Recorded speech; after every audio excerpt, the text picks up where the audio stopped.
America అధ్యక్షుడు Donald Trump పైన లేదా ఆయన పాల్గొన్నటువంటి ఒక విందు, ఒక సమావేశంలో కాల్పులు జరిగాయన్న వార్త ప్రపంచాన్ని ఏం ప్రకంపనలకు గురి చేయలేదు. ఇట్లాంటి కాల్పులు సరికాదు, భద్రతా లోపము లేకపోతే హత్యా ప్రయత్నాలు మంచిది కదని అందరూ ఖండిస్తున్నారు. కానీ ట్రంప్ విషయంలో ఇప్పటికే ఒక 3 సార్లు ఇట్లాంటి ఘటనలు జరిగాయి. అందులో ఎన్నికల ప్రచారంలో ఒకదానికి చాలా నాటకీయంగా జరిగింది. వీటన్నిటి రీత్యా వీటిని ఎక్కువ చూసి స్పందిద్దామని ప్రపంచం ఎక్కువగా భావించింది. రెండోది ఇరాన్ యుద్ధం, ఇరాన్ మీద దురాక్రమణ అది కొనసాగుతుంది. ఇప్పుడు పాకిస్తాన్కు చర్చలకు కూడా వెళ్ళొద్దని ఆయన ఆదేశించారు. సో ఇలాంటి నేపథ్యంలో జరగటం అన్నది ఖచ్చితంగా ఎవరైనా కొంచెం విమర్శనాత్మకంగానే చూస్తారు. ఈ సందర్భంలో అక్కడ పట్టుబడిన తర్వాత సాయంత్రానికి పైన పట్టుబడ్డాడని చెప్తున్నారు. కోల్ అలెన్, ఆయన కాలిఫోర్నియాకి చెందినటువంటి కంప్యూటర్ నిపుణుడు. నేను వైట్ హౌస్ అధికారులను లక్ష్యంగా టార్గెట్గా చేసుకొని ట్రంప్ అడ్మినిస్ట్రేషన్ అఫీషియల్స్ను లక్ష్యంగా చేసుకొని కాల్చానని అతను తొలి దశ దర్యాప్తులో చెప్పినట్టుగా మనకు తెలుస్తోంది. అయితే ఆ తర్వాత కాసేపటికి ఇంకో ముక్క జోడించారు, హిస్ టార్గెట్ మే ఇంక్లూడ్ ట్రంప్ అని. ట్రంప్ కూడా ఆయన టార్గెట్స్లో ఉండవచ్చని. సహజంగా అధ్యక్షుడు పాల్గొన్న కార్యక్రమంలో జరిగినప్పుడు అధ్యక్షుడు టార్గెటా కాదన్నది పరిశోధిస్తారు కదా.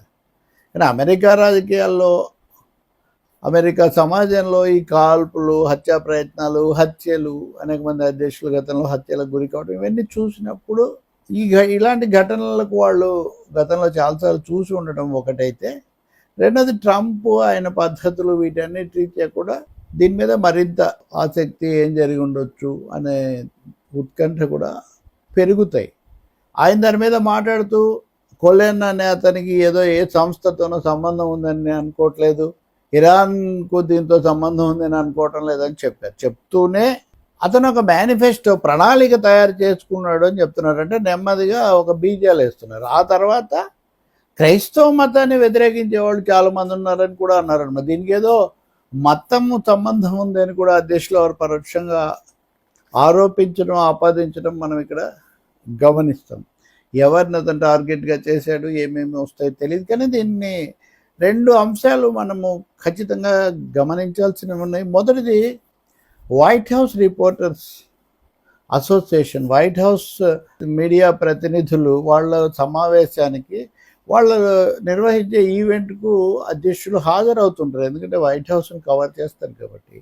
కానీ ట్రంప్ 15 ఏళ్ళ నుంచి రాలేదు. ఆయన మొదటిసారి అధ్యక్షుడిగా ఉన్నప్పుడు వీళ్ళు పిలిస్తే పూర్తిగా వదిలేశారు, మధ్యలో ఓడిపోయారు. మళ్ళీ ఇప్పుడు చాలా అంటే 15 ఏళ్ల తర్వాత ఆయన ఈ ఈవెంట్కి వచ్చారు.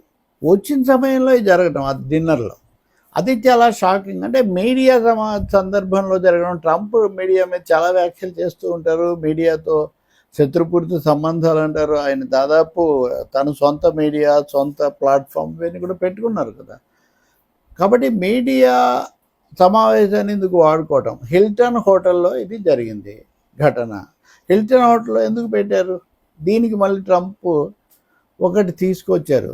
వైట్ హౌస్లో చాలా భారీ భయంకరమైన ఖర్చుతో ఒక బాల్ రూమ్ కట్టాలి అని ఆయన ప్రతిపాదించారు. దాన్ని అమెరికా సుప్రీంకోర్టులో సవాల్ చేస్తే దాన్ని నిలిపేసింది కోర్టు. ఇంత డబ్బు తగలేసి బాల్ రూమ్ కట్టడం ఏంటి?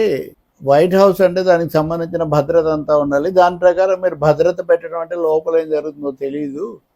కాబట్టి భద్రత పేరుతో బాల్ రూమ్కు కూడా మీరు అంత నిగూఢ రహస్యంగా చేస్తే ఎట్లా అని ఒక జడ్జి దాన్ని ఆపేశారు. ఇప్పుడు ట్రంప్ ఏమంటారు, దాన్ని కట్టి ఉంటే, దాన్ని పూర్తి చేసి ఉంటే ఈ సమస్య వచ్చేది కాదు. కోర్టు ఆపేసిందని ఒక విధంగా పరోక్షంగా కోర్టు మీద దుగ్ధారు. చాలాసార్లు గతంలో కూడా ఆయన సుప్రీంకోర్టు మీద కూడా వ్యాఖ్యలు చేశారు కదా. దాన్ని కోర్టు ఆపింది కాబట్టి ఇప్పుడు హోటల్లో పెట్టాల్సి వచ్చింది. హోటల్లో పెట్టాం కాబట్టి ఇలా జరిగింది అని ఆయన సూత్రీకరిస్తున్నారు, సిద్ధాంతం చెప్తున్నారు.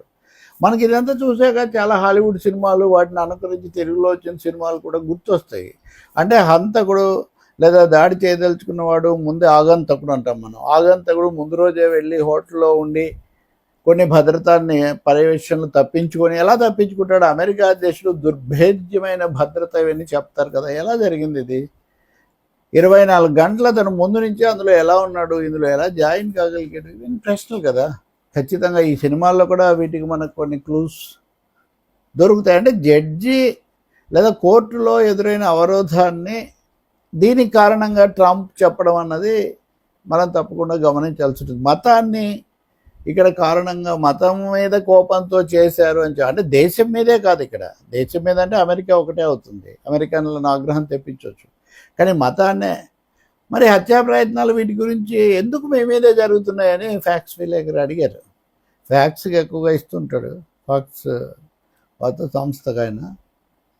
మీరు ఎందుకు ఇలాగే జరుగుతుందని అడిగితే ఆయన, మీరు హత్యా ప్రయత్నాలు అమెరికా ఇవన్నీ చదవండి, ఎవరైతే బాగా పనిచేస్తారో ఎవరైతే కొన్ని ఫలితాలు సాధిస్తారో వాళ్ళనే టార్గెట్గా చేసుకుని ఉంటారు. ఉదాహరణగా అబ్రహాం లింకన్ మీద అనేకం జరిగాయి కదా, నా మీద కూడా అలాగే జరుగుతున్నాయని తన లింకన్తో పోల్చుకుంటాడు ఆయన. ఖచ్చితంగా డొనాల్డ్ ట్రంప్ ఆయన ఏదో ఉన్మాదంతో చేస్తున్నారని లేదా తలతోక లేదని చాలామంది అనుకుంటారు. అదేం కాదు, ట్రంప్కు స్పష్టమైన ఎజెండా ఉంది, ఆయన వెనక శక్తులు కూడా ఉన్నాయి. ఆ క్రమంలో ఒక్కోసారి దురహంకారం దుర్మదాంధత శృతి మించుతుంటాయి అంతే. సరే, ఇప్పుడు కాల్పుల ఘటనను ఖండించడం ఒకటైతే దీని వెనక ఏ శక్తులు ఏ యుక్తులు కుయుక్తులు ఉన్నాయి అన్నది మనకు త్వరలోనే బయటకు వస్తుంది. రెండోది, మీడియా వాళ్ళందరూ అక్కడే ఉన్నారు కాబట్టి